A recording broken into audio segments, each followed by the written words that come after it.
এই আয়াতের আরেকটা লক্ষণীয় বিষয় হলো আল্লাহ তাআলা এখানে ফি সুদুরহিম মারাদুন বলেননি, তিনি বলছেন ফি কুলুবিহিম মারাদুন। সুদূর এবং কুলুব অনেক বড় পার্থক্য রয়েছে। আমরা সবাই কম বেশি সূরা নাস জানি, আল্লাযী ইউওয়াসউইসু ফি সুদুরিন নাস। আমরা কিন্তু সেখানে কুলুবিন নাস বলি না। যদি কুলুবিন নাস বলা হতো তাহলে সূরা নাসের এই আয়াতের অর্থ হতো সে যে মানুষের হৃদয়ের মধ্যে কুমন্ত্রণা দেয়, কিন্তু সুদুরিন নাস বলার কারণে এইখানে অর্থ হয়ে যাচ্ছে যে মানুষের বুকের মধ্যে কুমন্ত্রণা দেয়। এখন আমরা যদি খেয়াল করি তাহলে দেখব যে হার্ট এবং বুক এই দুইয়ের মধ্যে পার্থক্য আছে। বুক হচ্ছে একটা সুরক্ষিত জায়গা, আর হার্ট হচ্ছে সেই সুরক্ষিত জায়গার মধ্যে রাখা একটা মূল্যবান বস্তু। আপনার হৃদয়ের মধ্যে প্রবেশের ক্ষমতা তার নেই। নিজের ক্ষমতা বলে সে আপনার বুকের ভিতরে প্রবেশ করতে পারে। পরিষ্কারভাবে বোঝার জন্য আপনার হৃদয়কে তুলনা করুন আপনার ঘরের সাথে। শয়তান আপনার সেই সীমানা প্রাচীরের ভিতরে প্রবেশ করতে পারে, কিন্তু যেই পর্যন্ত না আপনি তাকে ঘরের দরজা খুলে ভিতরে আসতে দিচ্ছেন ততক্ষণ সে আপনার ঘরের ভিতর ঢুকতে পারবে না। অর্থাৎ আপনার হৃদয়ের বাইরে শয়তান বসে আছে এবং আপনার হৃদয়ের বন্ধ দরজায় সে অবিরাম করাঘাত করে যাচ্ছে। সে অনবরত বলে যাচ্ছে, হেই দরজা খোলো, এখানে দারুণ কিছু একটা আছে।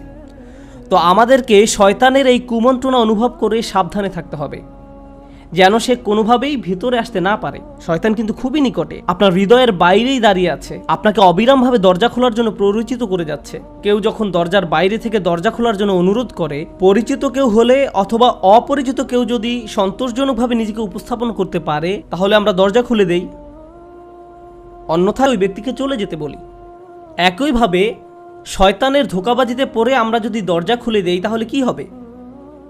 শয়তান ভিতরে ঢুকে পড়বে, আর যখনই বাইরের কেউ আপনার মনের ঘরের ভিতরে ঢুকে পড়বে তখনই সে তার নিজের মতো করে আপনার ঘর সাজাতে শুরু করবে। আপনার কাছে কোনটা ভালো বা কোনটা খারাপ তার একটা নির্দিষ্ট ছক ছিল, কিন্তু যেই আপনার মনের ঘরে আপনি খারাপ কাউকে থাকতে দিবেন, কিছুদিন পরে এসে আপনি দেখবেন যে সব উল্টাপাল্টা হয়ে গেছে। রান্নাঘর হয়ে গেছে বেডরুম, টয়লেট হয়ে গেছে গেস্ট রুম। আর আপনি যদি তখন জিজ্ঞেস করেন কি হচ্ছে এসব, তখন সে উত্তর দেবে আমার কাছে এরকমই ভালো লেগেছে। এখানে এইসব কথা বলার উদ্দেশ্য কি? উদ্দেশ্য হচ্ছে এটা বোঝানো যে আপনি যদি শয়তানকে আপনার হৃদয়ের ঘরে ঢুকতে দেন তাহলে যা কিছু সুন্দর ছিল তা নষ্ট হয়ে যাবে, আর যেসব খারাপ জিনিস, নিষিদ্ধ জিনিস ছিল তা সুন্দরে পরিণত হবে। এ কারণে আল্লাহ বলছেন ওয়াজাইয়ানা লাহুমুশ শাইতানু আমালাহুম। শয়তান তাদেরকে তাদের কাজসমূহকে লোভনীয় করে উপস্থাপন করে। তার মানে যেই পর্যন্ত আপনি শয়তানকে আপনার হৃদয়ে ঢুকতে না দিচ্ছেন, এখন আপনি যদি শয়তানকে আপনার হৃদয়ে ঢুকতে না দেন তাহলে আপনার হৃদয়ের মধ্যে কি রয়ে গেল? ঈমান। ওয়ালাকিন্নাল্লাহা হাব্বাবা ইলাইকুমুল ঈমানা ওয়া যায়্যানা লাহু ফি কুলুবিকুম।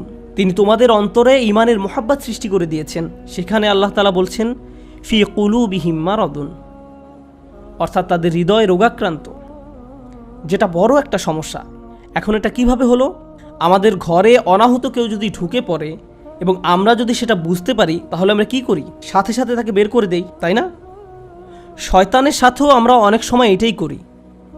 না বুঝে আমরা প্রায়শই শয়তানকে আমাদের হৃদয়ের দরজা খুলে ভিতরে নিয়ে আসি, কিন্তু যখনই আমরা সেটা টের পাই সাথে সাথে আমরা বলি আউযু বিল্লাহি মিনাশ শাইতানির রাজিম, আল্লাহর কাছে আশ্রয় প্রার্থনা করি, শয়তানকে মন থেকে বের করে দেই। আর এটাই আমাদের করা উচিত। কিন্তু আমরা যদি শয়তানকে বের করে না দিয়ে তাকে থাকতে দেই তাহলে সে ধীরে ধীরে আমাদের মনের ঘরকে নিজের মতো সাজিয়ে গুছিয়ে নেবে। ফলশ্রুতিতে আমরা হয়ে পড়ে অসুস্থ, আমাদের অন্তর রোগাক্রান্ত হয়ে যায়। যদিও আল্লাহ সকল মানুষকে ক্ষমতা দিয়েছেন শয়তানকে প্রতিহত করার জন্য। আল্লাহ শয়তানকে বলেন ওয়াইদা খালাউ ইলা শায়াতিনিহিম, আমাদের অন্তর রোগাক্রান্ত হয়ে যায়।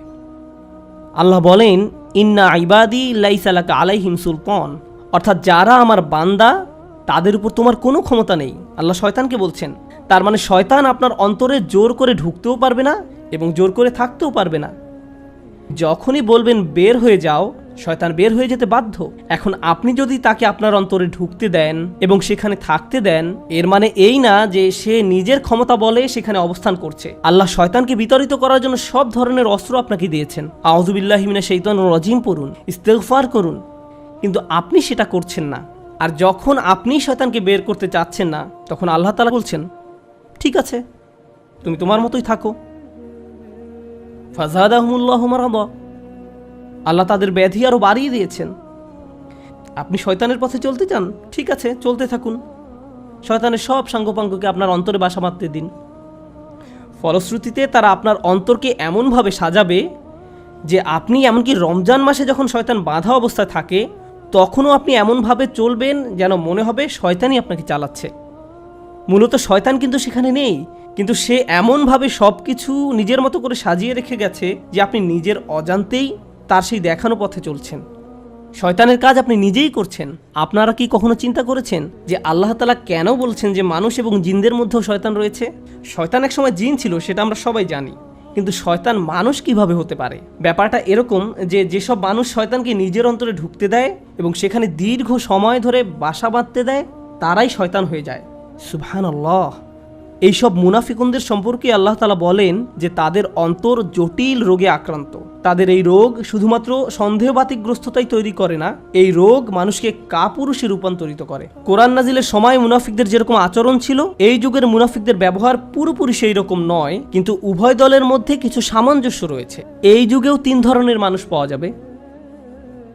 এক ধরনের লোকেরা অত্যন্ত গভীরভাবে এটা মেনে নেয় যে আল্লাহ ছাড়া আর কোনো উপাস্য নেই এবং মুহাম্মদ সাল্লাল্লাহু আলাইহি সাল্লাম আল্লাহর রাসূল, এবং তারা মুসলিম হতে পেরে গর্ব অনুভব করে, নিজেদেরকে সম্মানিত মনে করে। আল্লাহ এবং তার রাসূলের নির্দেশ তাদের কাছে সব সময় যে কোনো কিছুর চেয়ে অনেক উপরে। তারা সব সময় মনে প্রাণে এটা বিশ্বাস করে যে আল্লাহর দ্বীন নিখুঁত। মানুষ হিসেবে আমরা ভুল করতে পারি, আমাদের সীমাবদ্ধতা থাকতে পারে, কিন্তু আল্লাহর দ্বীন সকল সমালোচনার ঊর্ধ্বে। এই ধ্যান ধারণার বিপরীত আরেক দল লোক আছে যারা ইসলাম এবং মুসলিমদের তীব্রভাবে ঘৃণা করে। আর এই 2 দলের মাঝখানে আরেক ধরনের কিছু মানুষ আছে যারা মনে করে কোরআনের সব কিছু এত কঠোরভাবে মেনে চলার কি দরকার, কিছুটা সমঝোতা তো করাই যায়। হাজার হলেও এখন 2016 সাল, সময়ের সাথে কিছু কিছু ব্যাপারে একটু ছাড় তো দেয়াই যায়। কোরআনের সব কিছু যদি এই যুগে হুবহু মেনে চলতে যাই, তাহলে তো ব্যাপারটা বেশি কঠোরতার দিকে চলে যায়। আমাদের 2 দিকেই ভারসাম্য রেখে চলা উচিত। এই দলের মানুষেরা আর কিছুই নয়, এরা হচ্ছে মহানবী সাল্লাল্লাহু আলাইহি সাল্লামের আমলের সেই মুনাফিকদেরই আরেকটা রূপ। আমাদের দিন নাজিল হওয়ার সময় থেকেই ভারসাম্যপূর্ণ জীবন ব্যবস্থা, এটাকে নতুন করে ভারসাম্যপূর্ণ করার কিছু নেই। স্বয়ং আল্লাহ তাআলা এই দিনকে দুনিয়া এবং আখিরাতের সাথে সর্বোচ্চ উপায়ে সমতা বিধান করেই পাঠিয়েছেন। এখানে আপনার বা আমার এটা বলার কোনো সুযোগ নেই যে আমাদেরকে আসলে ইসলামের কিছু ব্যাপারে সমতা করা দরকার। নিজেদের ভিতরে ভয় এবং কাপুরুষতা থেকেই এই ধরনের ধারণা আমাদের মধ্যে জন্মলাভ করে। অন্যের সামনে নিজেকে হাস্যকর মনে হবে, অন্যেরা আমাকে নিয়ে কী ভাববে, সমাজে আমার অবস্থান কোথায় দাঁড়াবে, এইসব চিন্তাভাবনার কুপ্রভাব যে পড়ে আমাদের ইসলামের প্রতি বিশ্বাসের উপর। তাই আমরা যখন এইসব নিয়ে পড়ালেখা করব, তখন আমাদেরকে আমাদের নিজেদের নিয়েও চিন্তা করতে হবে, ভেবে দেখতে হবে যে আমি আসলে কোন দলের মধ্যে পড়ি, ইসলাম নিয়ে আমার চিন্তাভাবনা ঠিক পথে আছে তো।